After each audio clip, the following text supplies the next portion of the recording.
Majority Leader is recognized. I'm sorry. I always think my friend from Arizona is so rational, and I thought he was today, and I always appreciate his remarks. It is a shame that together we have not reached what I think we need to reach, whether it's on entitlements, which are obviously an extraordinary challenge, or on discretionary spending, or on taxes, on revenues, on paying for what we buy. The flower-strewn path, unpricked by reason. 19 years, Republican presidents during my term in the Congress of the United States have presided.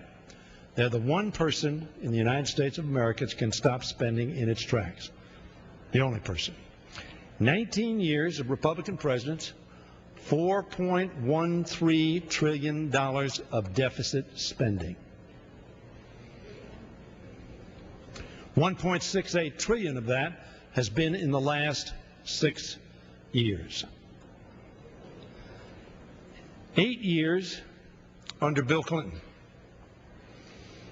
$62.9 billion surplus. That's the 27 years that I've been in the Congress of the United States. Now, you can attribute that to all sorts of things, but I attribute it to the fact that Democrats have taken the position that we ought to pay for what we buy. And we ought to have responsible budgets. Republicans have not passed budget except for once in an election year. If we pass this one, as surely I hope we will, it will be a precedent. Mr. Speaker, I want to congratulate the chairman of the Budget Committee, John Spratt. Also want to congratulate the ranking member, who I don't see on the floor, but was a responsible member of this body. I disagree with him on some things, but he engages in the debate in a responsible way. I want to thank the members of the Blue Dog Coalition as well for their work, patience, and commitment to passing this budget conference report. This is the first budget adopted in an election year since 2000. The last time we were before this administration. And it is a signal accomplishment of this Congress and a demonstration of our ability to govern effectively. This conference report is a continuation of the Democratic majority's effort to turn away from this administration's failed policies. In fact, the most reckless fiscal policies in the history of our nation.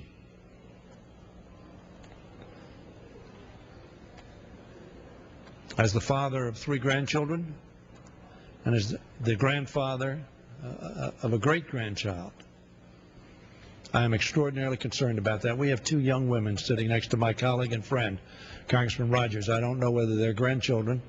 They are grandchildren.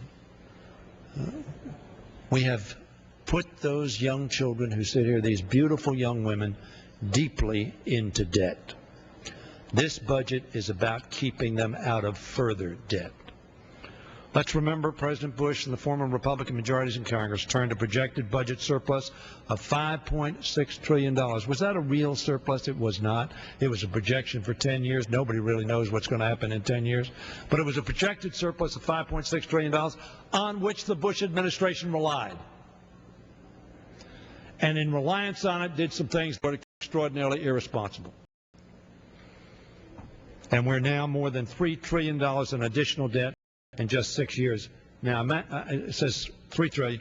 We went from $5.9 trillion of debt to now a $9.8 trillion, almost $4 trillion, which is to say an 80% increase in the indebtedness of this nation in 84 months, while the Republicans enjoyed 6 years of hegemony, total, absolute control. Yet some of our Republican friends complain, audaciously so, that this budget conference report includes an increase in the debt limit. How soon they forget. They forget, or more accurately, they deliberately ignore that they increased the debt limit 4 times in 5 years. Under Bill Clinton's presidency, during his last 4 years, the debt was increased not once. Not once.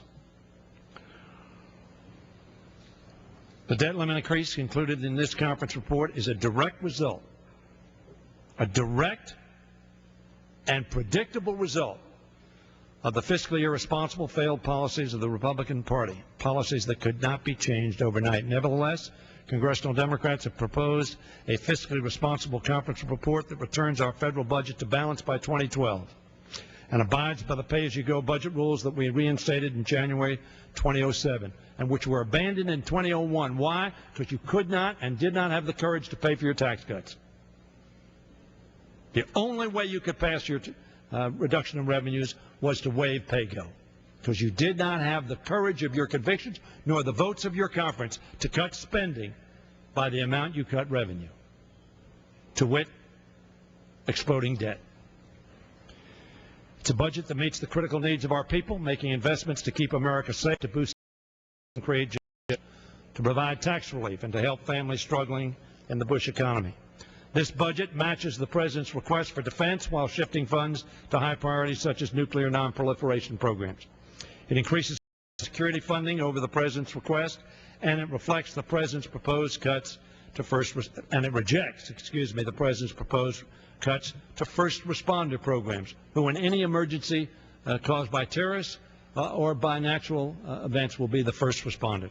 It increases funding for veterans, health care by $3.7 billion, increases funding for renewable energy and energy efficiency initiatives so that we can become energy independent, as well as funding for scientific innovation, education, training, and social services to grow our economy, create jobs, and make the lives of our people better. Furthermore, it accommodates an immediate and long-term fix to the alternative minimum tax and additional middle-class tax relief.